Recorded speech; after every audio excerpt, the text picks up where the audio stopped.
One up on Wall Street chapter 2 the Wall Street oxymoron. Hey दोस्तों, इस video में हम फंड मैनेजर्स और इंडिविजुअल इन्वेस्टर्स की दृष्टिकोण को समझेंगे। लेखक के एक्सपीरियंस और भारतीय स्टॉक मार्केट के एग्जाम्पल से सीखेंगे कि इंडिविजुअल इन्वेस्टर्स कैसे ज़्यादा मुनाफा कमा सकते हैं। फंड मैनेजर्स की सीमाएं और चुनौतियाँ। फंड मैनेजर्स बड़े संस्थागत निवेशक यानी इंस्टीट्यूशनल इन्वेस्टर जैसे म्यूचुअल फंड, बैंक ट्रस्ट और पेंशन फंड के लिए काम करते हैं। उनके नियम सख्त नियमों और कई प्रकार के बाधाओं से बंधे होते हैं। बड़े संस्थागत निवेशक और फंड मैनेजर अक्सर धीमी गति से काम करते हैं क्योंकि वे केवल तभी किसी स्टॉक में निवेश करते हैं जब उसे कई अन्य संस्था और एनालिस्ट मान्यता देते हैं। वे अक्सर स्ट्रीट लेग का शिकार हो जाते हैं, यानी जब तक वे किसी स्टॉक में निवेश करते हैं तब तक वो स्टॉक पहले से ही काफ़ी महंगा हो चुका होता है। निवेशक के फैसलों में रचनात्मक यानी क्रिएटिविटी की कमी होती है क्योंकि सभी प्रोफेशनल इन्वेस्टर एक जैसे स्रोत जैसे न्यूज़पेपर, पत्रिकाएं, रिपोर्ट पढ़ते हैं और एक ही तरह के सोच रखते हैं। लेकिन कुछ एक्सेप्शन हैं, जैसे जॉन टेम्पल्टन, जिन्होंने वैश्विक बाजारों यानी वर्ल्ड मार्केट में निवेश करके अपने शेयर धारकों को बड़ा लाभ दिया है। वॉरेन बफेट, जो पूरे बिजनेस खरीदकर निवेश में कामयाबी पाते हैं। मैक्सिन और माइकल प्राइड, जो अंडरवैल्यूड कंपनी में निवेश करके लाभ कमाते हैं। लेखक यानी पीटर लिंच एक सफल निवेशक है। वह इस लेख में ये बताने की कोशिश करते हैं कि कैसे एवरेज प्रोफेशनल फंड मैनेजर अक्सर जोखिम लेने से बचते हैं और भीड़ के साथ चलते हैं। जैसे जोखिम से बचाव और सुरक्षित विकल्प चुनना। प्रोफेशनल इन्वेस्टर अक्सर ऐसे बड़े और प्रसिद्ध शेयरों में निवेश करते हैं जैसे IBM, ताकि अगर उनका निवेश असफल हो जाए तो उन्हें दोषी नहीं ठहराया जा सके। यह उनके करियर को सुरक्षित रखने की मानसिकता को दर्शाता है। उदाहरण के तौर पे अगर IBM में कोई नुकसान होता है तो लोग पूछते हैं IBM में क्या खराबी है। लेकिन अगर कोई कंपनी जो कि ज़्यादा फेमस नहीं है उसमें निवेश फेल होता है तो लोग पूछते हैं कि तुमने ये कंपनी क्यों चुनी है। ग्राहकों और बॉस को खुश रखने का प्रेशर। प्रोफेशनल इन्वेस्टर हर तिमाही अपने कस्टमर और बॉस को परिणाम समझाने में समय लगाते हैं। अगर कोई शेयर घाटे में जाते हैं तो कस्टमर नाराज होते हैं और निवेशक को सफाई देनी पड़ती है। इसलिए निवेशक जोखिम वाली कंपनी, संभावित लाभदायक शेयर जैसे जोमेटो को नज़रअंदाज करते हैं और सुरक्षित लेकिन कम लाभदायक शेयर जैसे HDFC बैंक को रखते हैं। भीड़ की अनुसरण यानी भीड़ को फॉलो करना। निवेशक बड़े और प्रसिद्ध शेयरों को खरीदना पसंद करते हैं क्योंकि ये सुरक्षित माने जाते हैं। जब कोई नया और छोटा शेयर जैसे वॉलमार्ट शुरुआती दौर में अच्छा प्रदर्शन करता है तो उसे तब तक खरीदा जाता है जब वो पहले ही महंगा हो चुका होता है। बरिंग द एविडेंस, गलतियों को छुपाना। जब कोई शेयर घाटे में जाता है तो पेशेवर निवेशक यानी प्रोफेशनल इन्वेस्टर इसे जल्दी बेचकर अपनी गलती छुपा लेते हैं। अगर ये शेयर बाद में सफल होता है तो इसका फायदा उन्हें नहीं मिलता।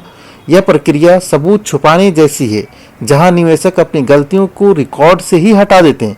समूह निर्णय का कमजोरी।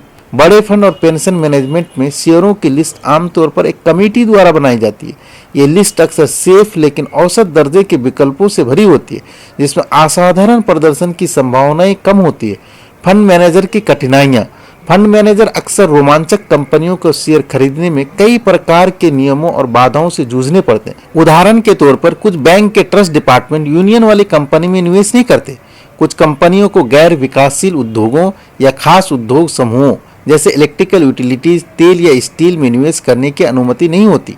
SEC security and exchange commission के नियम फंड को एक कंपनी की 10% से ज़्यादा शेयर खरीदने या किसी स्टॉक में 5% से ज़्यादा फंड लगाने से रोकता है। इन प्रतिबंधों का उद्देश्य फंड को ज़्यादा जोखिम लेने से बचाना होता है, लेकिन इसका एक साइड इफेक्ट ये होता है कि बड़े फंड को केवल बड़ी कंपनियां IBM, ज़ेरॉक्स जैसे इंडिया में HDFC बैंक, रिलायंस में निवेश करना पड़ता है, जबकि छोटी और तेजी से बढ़ने वाली कंपनी में निवेश का मौका नहीं मिलता।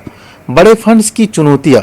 बड़े फंड जैसे $1 बिलियन का पेंशन फंड को अक्सर ऐसी कंपनी चुननी पड़ती है जिनका मार्केट कैप बड़ी हो। अगर कोई कंपनी का मार्केट कैप $100 मिलियन से बड़ी हो तभी उस कंपनी में निवेश कर सकता है। इसका नतीजा ये होता है कि जब तक छोटी कंपनी बड़ी नहीं हो जाती, बड़े फंड उन्हें नज़रअंदाज कर देते हैं। उदाहरण के तौर पर सेवन ओक्स इंटरनेशनल जैसे स्टॉक जो भविष्य में कई गुना रिटर्न दे सकते हैं, इन नियमों के चलते नज़रअंदाज हो जाते हैं। व्यक्तिगत निवेशक यानी इंडिविजुअल इन्वेस्टर्स के फायदे। फंड मैनेजर्स की तुलना में व्यक्तिगत निवेशक को कई तरह की स्वतंत्रता मिलती है। पहला, स्वतंत्रता नियमों की स्वतंत्रता, व्यक्तिगत निवेशक किसी भी कंपनी में निवेश कर सकता है, चाहे उसका नाम आर से शुरू होता हो या यूनियन से जुड़ा होता हो। वो ऐसे स्टॉक खरीद सकते हैं जो $6 से कम हो या जिनके बारे में कम लोग जानता है। दूसरा फायदा लचीलापन यानी फ्लेक्सिबिलिटी। छोटे निवेशक अपनी इच्छा के अनुसार 1, 4 या 10 स्टॉक चुन सकते हैं। अगर बाजार में कुछ भी आकर्षक नहीं लगता तो इंतजार कर सकते हैं। फंड मैनेजर के पास ये विकल्प नहीं होता है। तीसरा फायदा प्रारंभिक अवसर इनिशियल अपॉर्चुनिटी।